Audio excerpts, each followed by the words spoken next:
Hello and welcome to Main Street Matters by Heart on Main Street, the podcast that uncovers what it takes for you to become truly unforgettable. I am your host, Patrick Keiser. Welcome back, friends. Last episode, I outlined my learnings from the Main Street Mondays that I have done over the previous 2 years. Through this adventure, I featured 50 towns and spoke with retailers, residents, and town officials to, yes, show off great retail stores and communities across the country, but also with the overarching goal of finding out what makes a great Main Street. I use Main Street pretty loosely, maybe downtown shopping district is more accurate.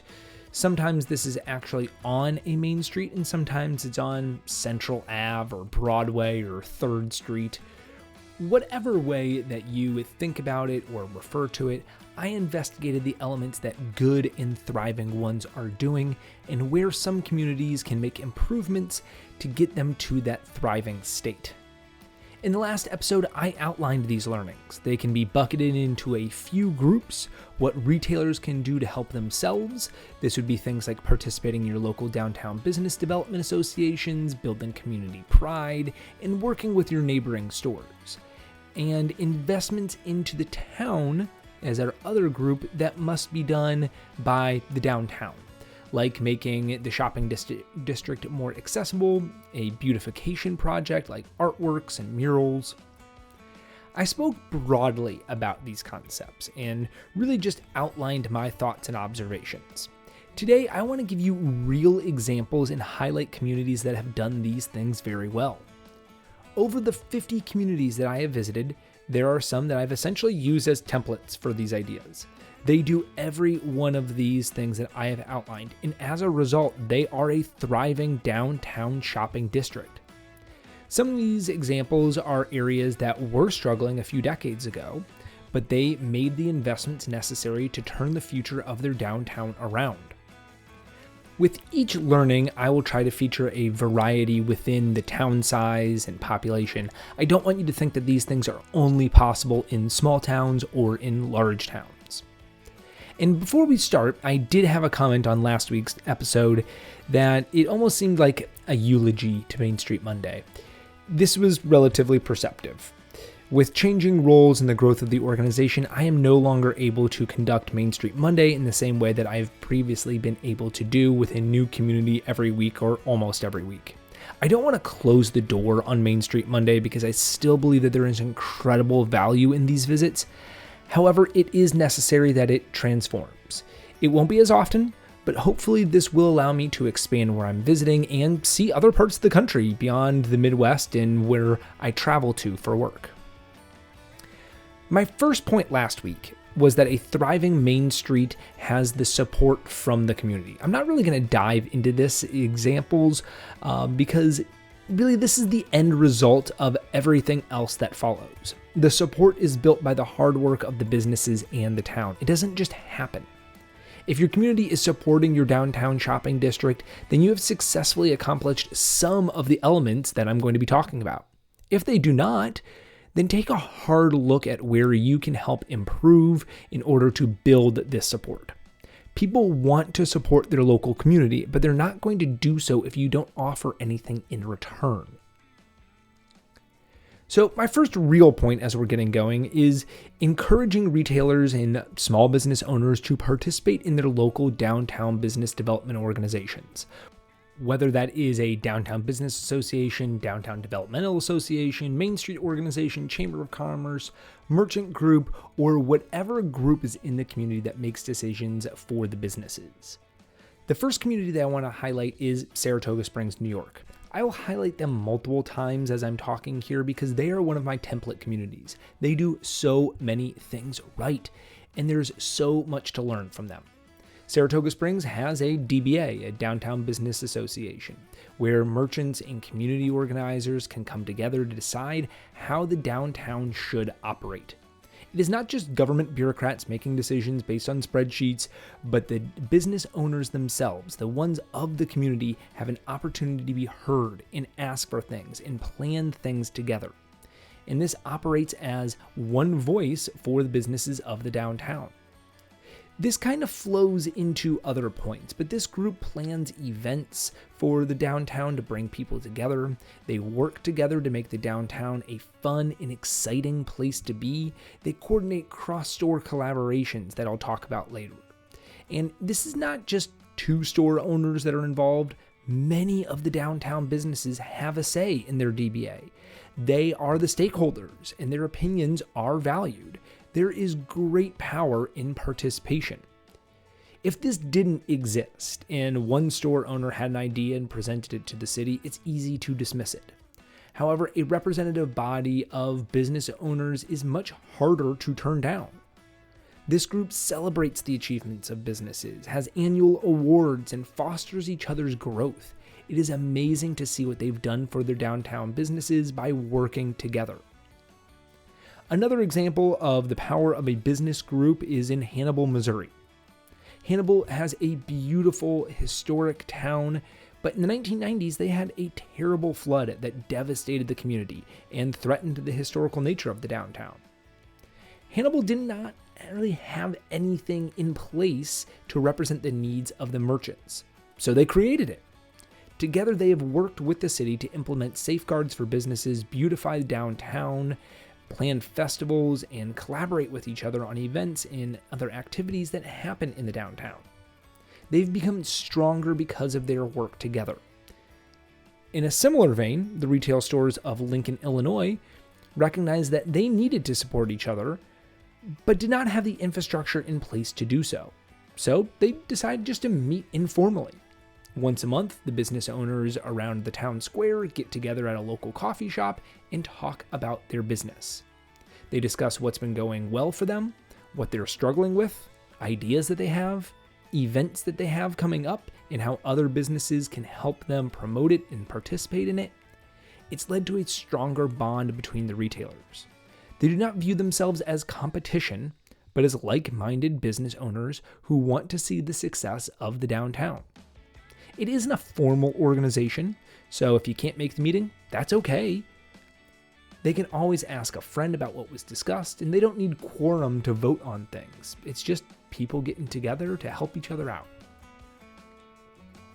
If your community has something in place that represents the needs of the downtown businesses, I strongly recommend that you participate in this. It might seem like extra work, but you are a stakeholder in your future, and you deserve to be in the room where decisions are being made about your future. You deserve to have a voice and your ideas heard. So please participate in these things. The stronger and more active stakeholders that are involved in this, the stronger the organization will be. If your community doesn't have something like this, you can either create it like they did in Hannibal, or you can start an informal meetup like they've done in Lincoln. Businesses are better when they're working together. This really flows into my next point. There's a lot of crossover in these elements, but businesses that collaborate with each other create a stronger and more successful Main Street. This concept moves from the idea that you need to participate in a group to actually doing things with your fellow merchants. It is one thing to know about the events that they are holding or to talk about the needs of the shopping district. It is another to actively work with the other businesses to make sure that their events are successful and to help drive shoppers to the other stores in town. An easy way to begin doing this is to share with your other local businesses what events you have going on and seek partnerships. Can they maybe advertise for your event? Can they contribute some product for gift baskets? Are there handouts that they can provide to you for you to give to your attendees to advertise for their business? Is there an opportunity to co-brand the event in some capacity? This can be some low-hanging fruit to begin working with the other businesses in town, but there are many more opportunities to grow this collaboration. To start talking about this, I am going to, again, go to my friends in Saratoga Springs because they do so many things right. In Saratoga Springs, there are downtown-wide window competitions around the holidays. Each store dresses up their windows in unique styles based on their own products and their own creativity. It is not just a one-off thing where one store in town does elaborate windows, but rather that each store pushes each other to think differently and be more creative. Think of that stereotypical dueling neighbors decorating their houses with Christmas lights. but it being an entire downtown area and really not as ostentatious.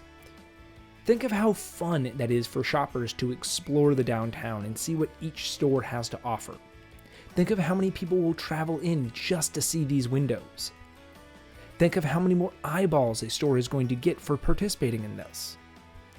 Think of how many people will walk into a store where they might not have previously because they liked the window display and the products featured caught their eye. A store that might not have been noticed before can really put itself in the forefront of people's minds because of its fun and creative display. To go along with this, there will often be a game or competition associated with the display, like Find the Pumpkins activity around Halloween, where certain stores have a special pumpkin in their display, and shoppers can get a scorecard that encourages them to go out and find all of the special pumpkins. Once they find one, they go into that store and they get their card stamped. Once they find all of the pumpkins, they can turn in their scorecard to the DBA, and the first maybe X amount to turn it in can receive a prize, or everyone that turns it in is entered into a raffle to win something.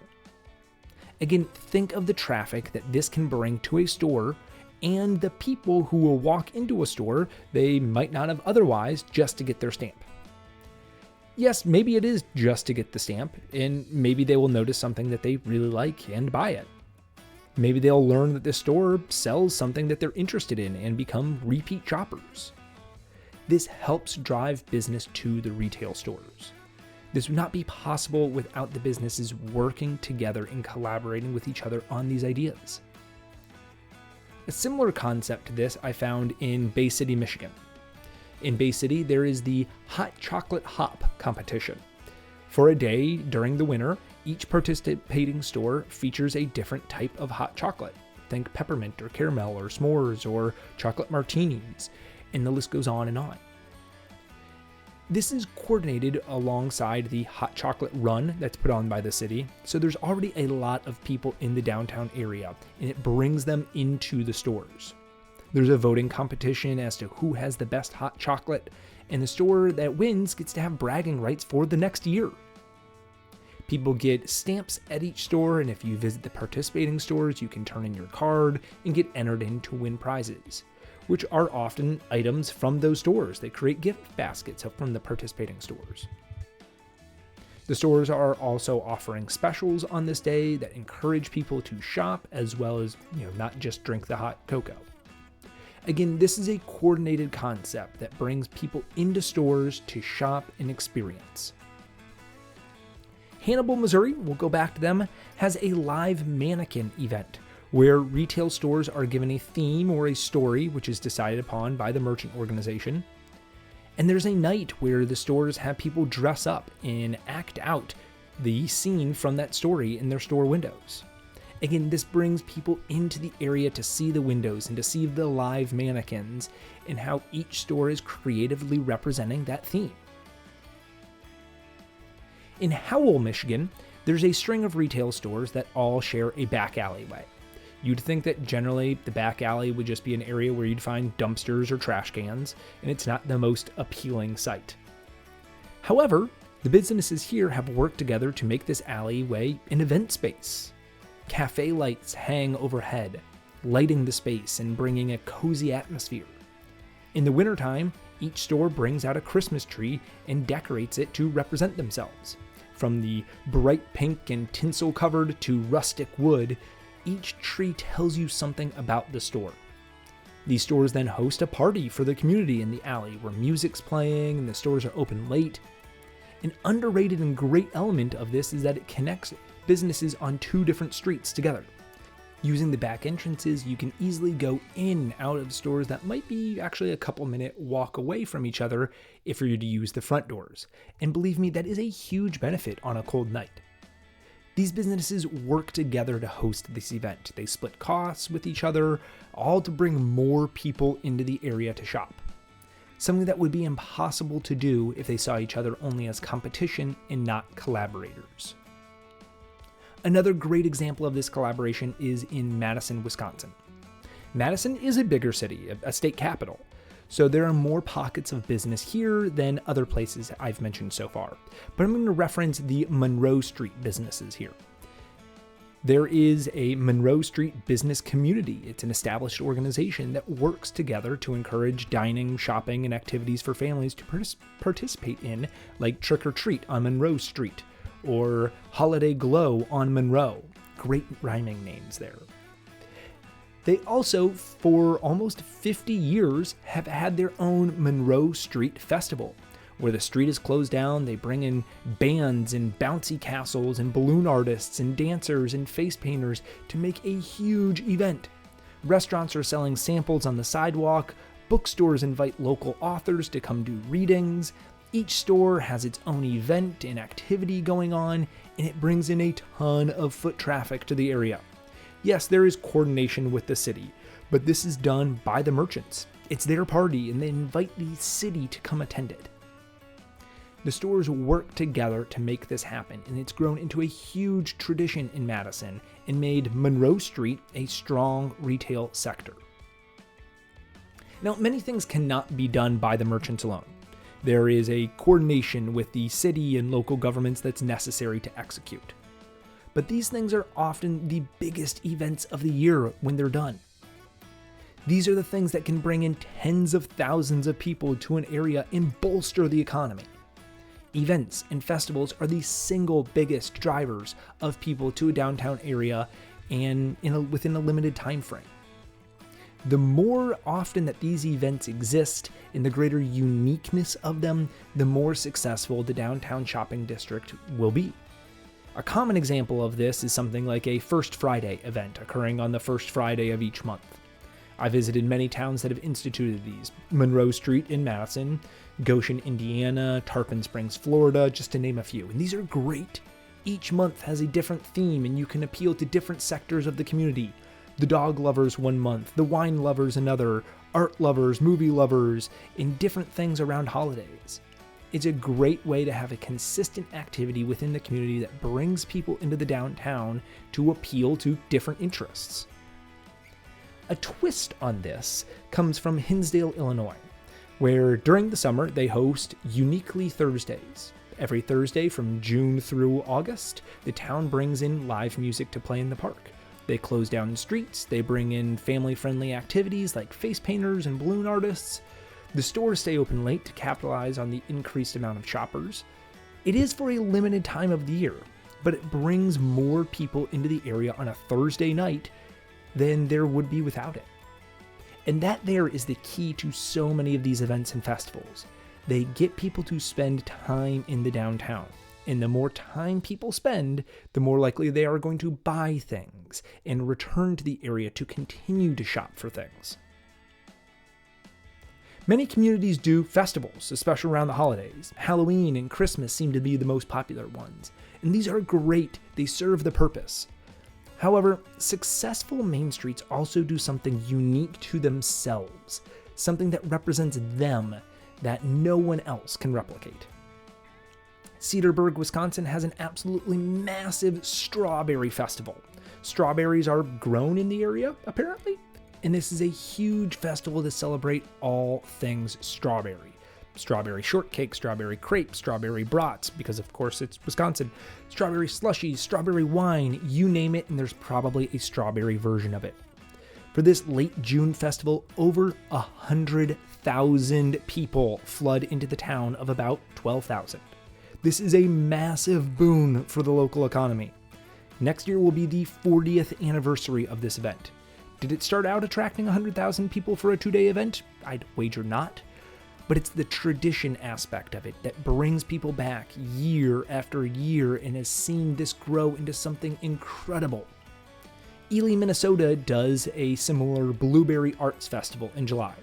Does it bring in 100,000 people? No, it's further from a metropolitan area than Cedarburg is.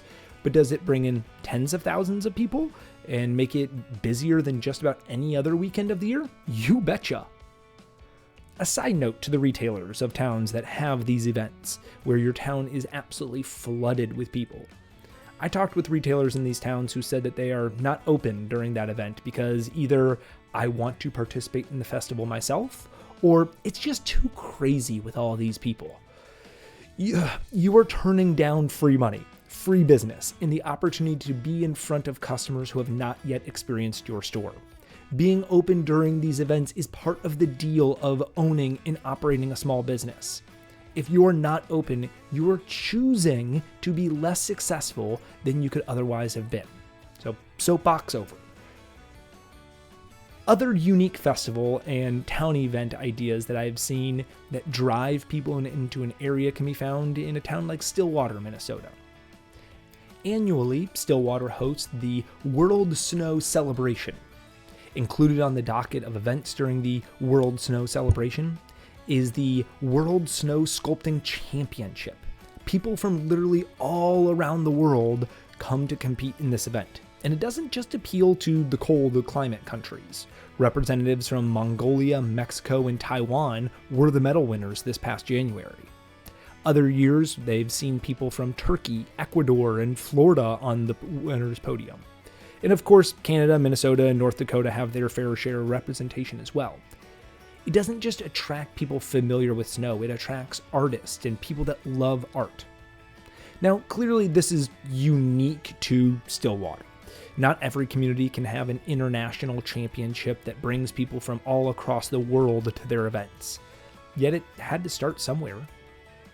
I really challenge communities to think about how they can be seen as unique and lean into this as a way to have a different type of event that can potentially bring 100,000 people to your community someday.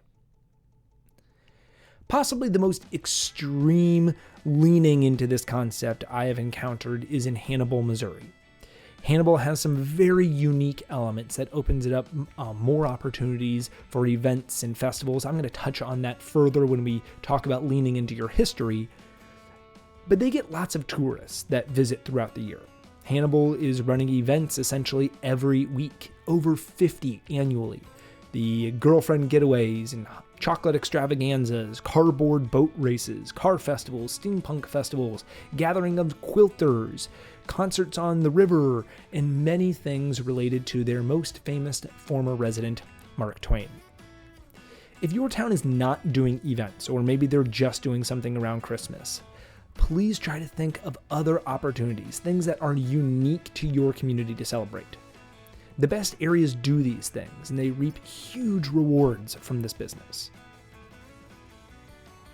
My next major learning was around accessibility and the concept that the more accessible your downtown shopping district is, the more people will want to spend time there, and thus the more money that will be spent there, and the more successful businesses will be in the area.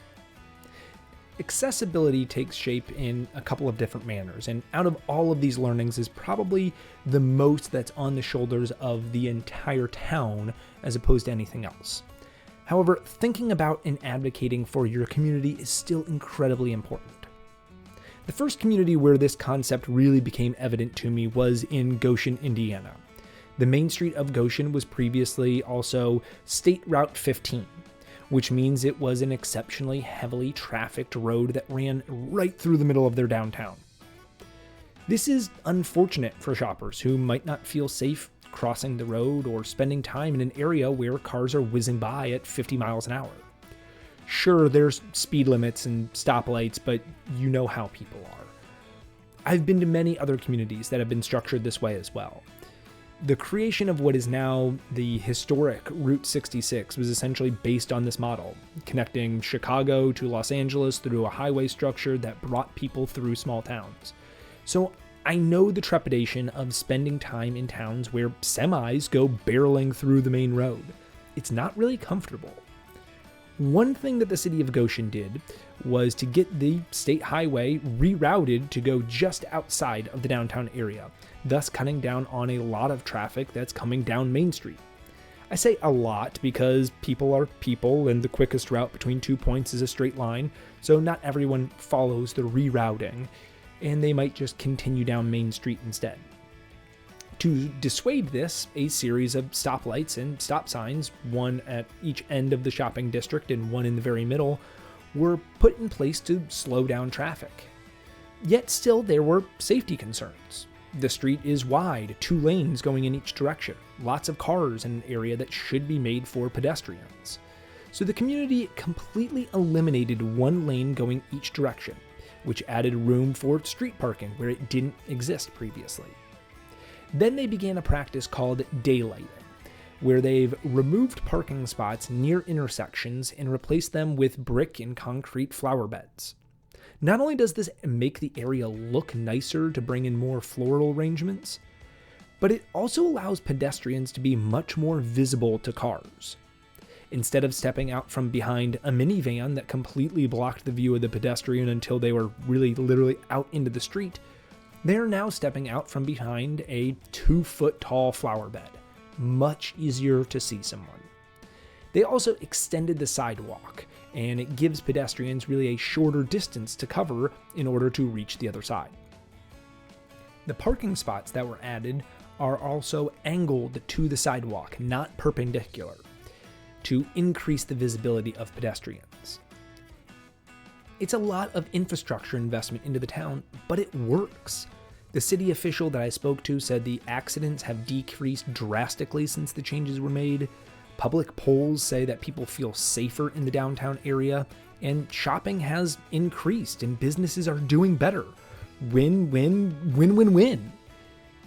Another community that has put a lot of investment into making its downtown shopping area more accessible is Alpharetta, Georgia. Following the housing market crash in 2008, Alpharetta found their downtown a ghost town. Businesses went belly up, people weren't visiting, and something needed to change. Over the next 5 years, a massive project was undertaken to transform the downtown into a place where people wanted to spend time. Above-store housing increased significantly to bring residents into the heart of the downtown, and green spaces were created to provide an area for community activities and gatherings. The downtown became centered around a large field turf green space where on any given day you can find people playing with their dogs, throwing a frisbee, or playing cornhole. This has become a place where outdoor concerts are held and screens are set up for outdoor movies. It's a community hub, a place for residents to bring their lunch from a local restaurant, of course, and sit and enjoy the outside. Again, the more time that is spent in the area, the more money that will be spent in the area, and the more successful that the area will be. Something that I touched on with Alpharetta, but I've also noticed in many communities, is the growth of multi-unit residential facilities near the downtown. Certainly, this is something that is more popular in larger population areas, but it can be done differently in small towns. The general concept is that people, especially younger adults who are more likely to work and from home, they want to live and eat and shop in the same area, and commercial planners should give them the opportunity to do so. I saw this in Alpharetta with the development of multiple floors above the stores, full of apartments and residential areas. I also saw this in a more historical downtown of Carrollton, Texas, where a large apartment building was constructed a few blocks away from the downtown. I also saw this in areas like Belle Plaine, Iowa, where a concerted effort has been made to renovate the second floor above their downtown shopping area to transition it from storage areas to nice apartments. So this doesn't have to be a multi-million-dollar construction project that brings in hundreds of new residences. It can be renovating what already exists in order to bring residents more directly in contact with the downtown. Another small-scale example of creating greater accessibility is what I saw in Bloomfield, Iowa, where they undertook a project to redo all of the sidewalks surrounding the town square. The contrast between the finished sidewalk and those that hadn't been worked on yet was stark. This change made it easier for people to walk around the square and visit stores in the area, which is what you want. My next learning was around the concept of developing town and state pride and how fostering this creates a larger connection to your community. Remember, the desire to support local businesses does not just come from hopes and dreams. You have to build that desire, and part of it is by building pride in where you're from. People want to feel connected to their homes, and stores should give them the chance to do so. To do this, you can sell products representing your town and your community. I've seen this done in several different capacities, some very successfully, and others less so. I hesitate to say this, but I'm going to do it anyway. There can be an element of this that becomes overly touristy. Think of the town ski patrol or town Coast Guard shirts and sweaters that a middle schooler might pick up when visiting somewhere. To me, that doesn't build town pride amongst the residents. It likely detracts from it. Local residents see this and feel less connected to the area because it feels like it belongs to somebody else, an outsider at that. However, I have seen several great examples of towns and stores building this pride within the residents. The best example that I have encountered is, I always go back to it, Pentwater, Michigan. Pentwater is a lovely lake town in northern Michigan that has about 750 full-time residents. It balloons in the summertime, but it's still a tiny, tiny town. There are some stores in Pentwaters that verge on the touristy aspect of things, but for the most part, the town is doing an excellent job at cultivating a culture of town pride. A gigantic portion of the people that I encountered while walking down their main street were donning something that said Pentwater. And it wasn't just tourists, it was locals in the off-season. But they were tasteful Pentwater hats and sweaters and pullovers. People had pride in their town. And furthermore, there was an opportunity to buy Pentwater merchandise almost everywhere. The art store sold throw pillows and tote bags that had a design created by the owner. The candle store sold scents of Pentwater that were more nautical and campfirey. Home decor stores sold blankets with the town name. Gift stores sold customized toys and trinkets with Pentwater. And of course, apparel stores sold the clothing items that I saw people around the town wearing. Even though it is a small town, people wanted to demonstrate where they're from and showed pride in being from there. Another example of this town pride was in Carmel, Indiana. There, they have a store called All Things Carmel. And as you might guess, they sold all things related to Carmel. Whether it was merchandise for the local high school, products made by Carmel residents, or products featuring things in or about Carmel. It is the roundabout capital of the US, by the way. Anything that had to do with Carmel could be found there. This is one store that was purely dedicated to celebrating the town, its history, its architecture, and the makers who lived there. You can imagine the pride that it built to be able to buy something unique to your town. That there is a place purely celebrating all of the great things about your community. You can find your local products from a local store and how this might inspire you to visit other local stores and keep your shopping local. Another store that brings this singular focus to the community is the Ely Mercantile in Ely, Minnesota. This is a newish store. The owner, Kara Poliner, has been on this podcast in the past. But here you can find custom products for whichever lake that you live on or for vacation to. There are all sorts of items that represent life within Ely. They depict images of Ely and they represent pride in being associated with this town. The other variation of the town pride concept is state pride. I saw this many places, but the town of Stillwater, Minnesota did a really excellent job of building this and having several stores purely dedicated to selling things about Minnesota, or related to Minnesota, or made in Minnesota. Soda Clothing Store, Minnesota Made, and Smith & Trade Mercantile were just a few of these stores that fit that mold. To have so many options in one community where you can buy nice things that are locally made or focus on the celebration of the local area is truly remarkable. Differently, I was really impressed by Trends at the Park in Estes Park, Colorado, and how they did this. The store is not dedicated to the state of Colorado, but I wouldn't doubt that there are many stores that are within the area. However, they had a beautiful display of Colorado and Estes Park products right up front of their store. There were locally made items, Colorado-themed items, all sorts of outdoor and Colorado wilderness products, everything you could want to celebrate the local area. The Tin Cottage in Franklin, Tennessee has done a similar thing. The whole store is not dedicated to Tennessee, but they have a very nice section in the front of their store. This is valuable property that they are committing to locally made goods and goods centered around the local area. This shows that this matters to the store, and they want it to matter to others as well. Stores in good main streets make an effort to build this town and local pride into their community. People want to feel as though they belong somewhere. Selling nice products that make them feel like they belong to your community will make the customer more likely to want to continue shopping and supporting your local community. No one else is going to tell you that your community is great besides those that are part of it, so you need to build that pride in where you live. This belonging and connection to the community is really at the cornerstone of my next learning, in which I encourage you to lean into the unique history of your area. Understand what comes before you, and make sure that your community understands and celebrates it too. Rightly, this is easiest done in communities that have a rich history or where something monumental has occurred. But you can choose to celebrate almost anything, no matter how big or small or fictitious it may be.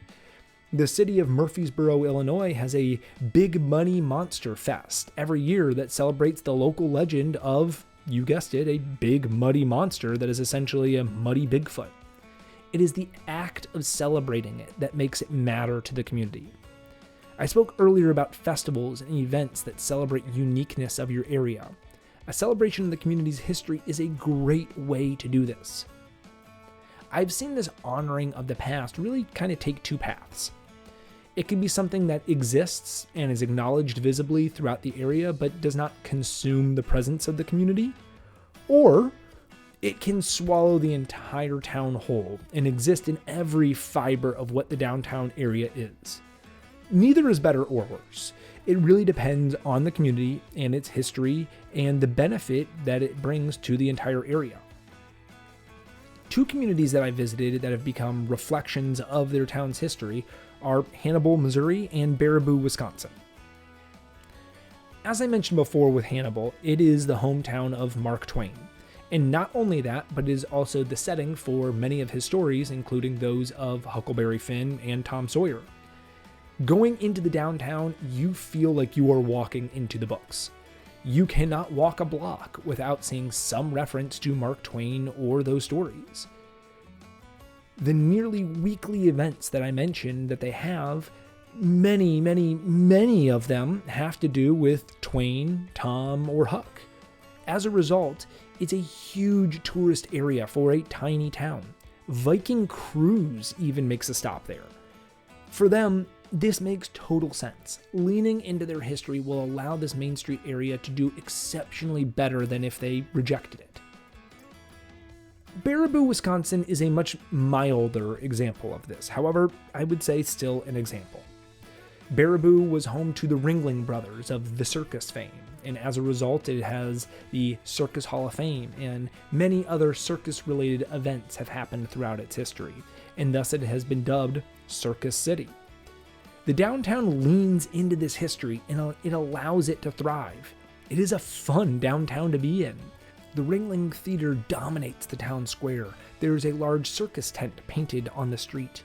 The buildings are brightly painted, the crosswalks have colorful designs, the fire hydrants have circus themes like elephants or fire. They have music pumping into the town square. It was not circus music when I was there, but I would guess during the Big Top Parade in June that they do. Their acceptance of being Circus City and the downtown reflecting that brings people in to experience the fun and to shop. The town of Galena, Illinois has the opportunity to be absorbed, but it has really found a nice balance of being able to demonstrate its history, but not be overwhelmed by it. Galena is the birthplace of Ulysses S. Grant, as well as 8 other Civil War generals. And this fact is present in the community to a great degree. There are statues and tours and stores like 9 Generals. It has an old-timey historic feel to it, but nothing like Hannibal. You are aware that you're in a historic town, but it has been updated and modernized enough to not make you feel like you're in a time capsule. There are events like the General's Christmas Ball, but others that just celebrate being a historical town without any necessary connection to Grant or the other generals. Franklin, Tennessee was very similar in that they celebrated being the site of 2 Civil War battles with statues in the town square and plaques, but they also celebrate being founded in 1799 with banners on every light post. Other towns like Lincoln, Illinois, which is named after Abraham Lincoln, of course, show their history through the name of stores and businesses in town. Lincoln was named after Abraham Lincoln before he ever became president, and while he was still within the local government. Stores all across the town square are named referencing Lincoln, from Top Hat Creamery to Spirited Republic Brewery. It brings a sense of unity amongst the businesses to have this similar concept woven into their being. Towns that once lay upon the historic Route 66 often reflect this bit of American history too. Thousands of people every year still travel the route through 8 states connecting Chicago to Los Angeles, and millions more ride along portions of it. Towns like Pontiac, Illinois have art installments dedicated to the history of Route 66. I'll talk more about this as we talk about downtown art, but Pontiac has done a wonderful job of telling its history in art throughout the downtown. Just by visiting, you understand the founding of the history, businesses that have existed there, the importance of Route 66 to the town's growth and development. You get Pontiac. The birth of someone famous always seems to be a popular thing for towns to celebrate, and for good reason. Especially in small towns, the celebration of a famous resident brings with it a sense that anyone from this town can make it big someday. Like in Seymour, Illinois, the birthplace of John Mellencamp. They let this be known through a gigantic mural dedicated to him in art installments throughout the downtown, and you can see young people looking up at these and aspiring to be like him, or others taking pride in knowing that when he sings, "I was born in a small town," he's talking about their small town. But you don't have to have a famous resident or a famous event happen in the community to still connect to the history of the area. In Cedarburg, Wisconsin, they've done a remarkable job at preserving and utilizing older buildings for modern commercial purposes.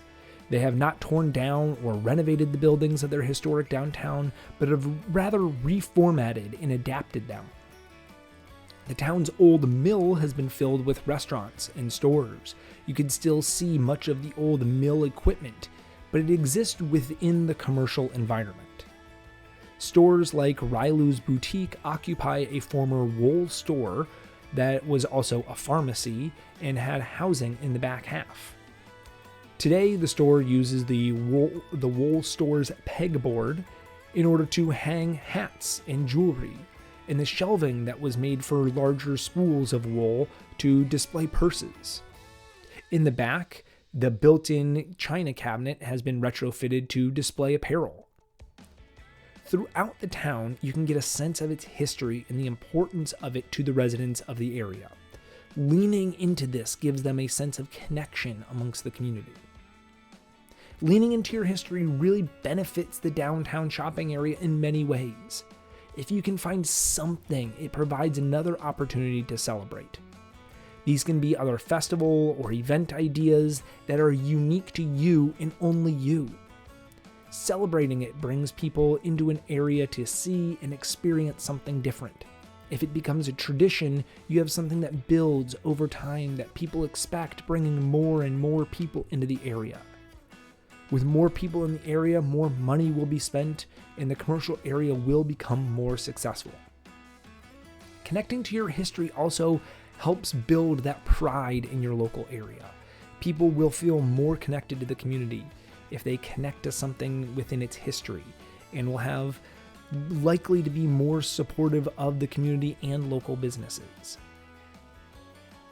The last element that I saw of great main streets and that they can be used to attract people into the downtown area is artwork and murals. So many towns use artwork to beautify their downtown, and it is lovely to see. Having art in the area makes people feel welcome It brightens the space to see bright colors and murals and sculptures. It gives people something to do if they don't necessarily want to shop or eat, and it can keep people in the downtown area longer. The town of Goshen, Indiana has statues and sculptures designed and made by local residents scattered all throughout the downtown area. How fun it would be to spend time walking down the main street and seeing an art piece that was designed by a friend, a family member, or even yourself. That's when people start to care about the downtown and they start to be invested in it. And this is in addition to the flower planters that are on all four corners of every intersection. The downtown is filled with art and beauty. Sometimes towns will use artwork to tell their history, like Pontiac, Illinois' numerous murals depicting the route of Route 66, the founding of the city, advertisements for old buildings, a street scene of the town from the 1950s. The artwork makes you feel like you've stepped back into the heyday of Route 66, as though it were Back to the Future. Woodstock, Illinois has a rich film history, as H.G. Wells once lived there, and thus near the town theater they've added long murals depicting Wells's contributions to film history, as well as highlighting other movies which were filmed or written within Woodstock. You can spend a long time looking at the murals and appreciating all that has come from this town. Hannibal, Missouri also employs artwork to tell its history as a steamboat city and the stories of Mark Twain. This adds to this mood and feeling surrounding Hannibal's attempt to pull back the curtains to the 1850s for its visitors.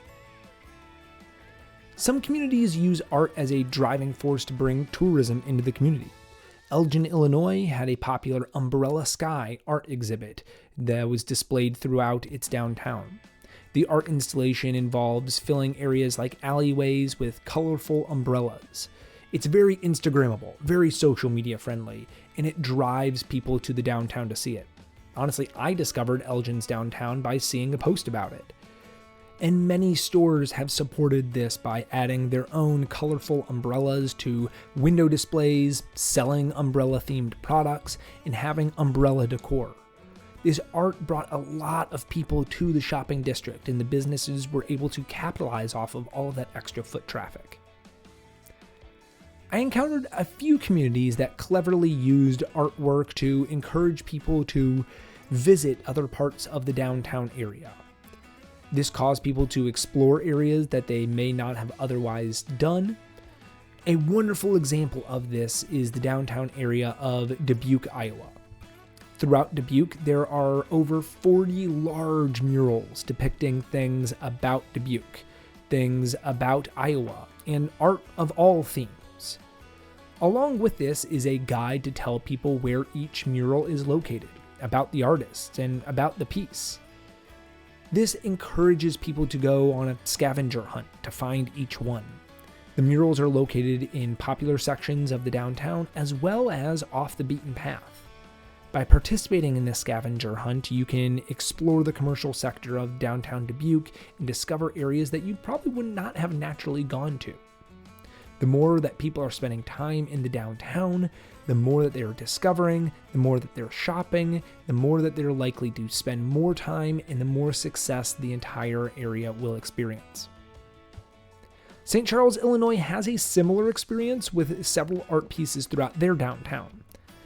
However, they've done this a little bit differently. They've placed QR codes next to the art so that people can scan it and be taken to a website where it shows the other locations of the art pieces. This too brings the art explorer to other areas of the downtown shopping district.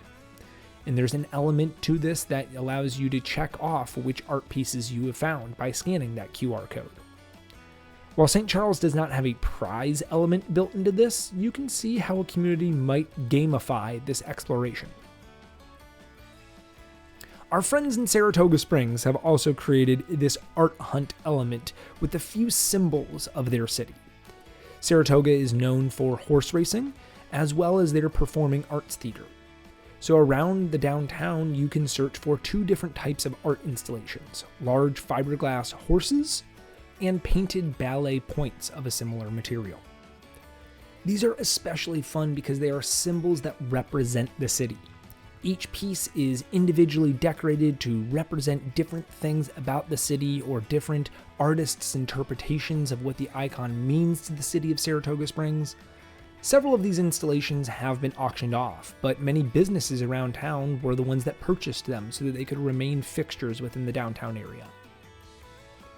Sturgeon Bay, Wisconsin has also incorporated the idea of using a symbol for the town to create repeated artwork throughout the downtown community. When I visited, there were fish spread throughout the downtown, some fiberglass, some of other material. Each business was allowed to submit their own design for the fish, and then they were placed in front of that business. It became great talking points for the people around the town to select a favorite fish or explore the different varieties, and the business owners developed a friendly competition over whose was best, funniest, or most representative of the city. At the end of the summer, these would be auctioned off for a local charity, also creating another competition point as to who could sell theirs for the most. And finally, I would be remiss to not mention Bishop Arts District in Dallas, Texas, in a conversation about the successful use of art in a commercial area. As the Bishop Arts District name implies, there is so much art to be found. Where Dallas often has the impression of being more business-focused and focused on finance, this neighborhood is an oasis of color and culture. There's murals depicting Batwoman, whose original actress was from the area. There are murals celebrating the neighborhood's Hispanic culture. There are painted music notes and hearts on walls. There's an art installment that includes funny lines from letters written by local children. There's Dallas history and local Bishop Arts Oak Cliff history all throughout the area. Art that celebrates equality and the culture of artists, and art just purely for art's sake. The vibrancy invites you to stay and experience what the district has to offer. Art beautifies a downtown and encourages people to spend more time there. It makes people feel welcome and invited. But it does so much more. It can be a unifying symbol for the community. It can tell the community's history. It can get involvement from the residents to have ownership in their downtown. So I'm going to stop there today to wrap things up on a note of really where I started.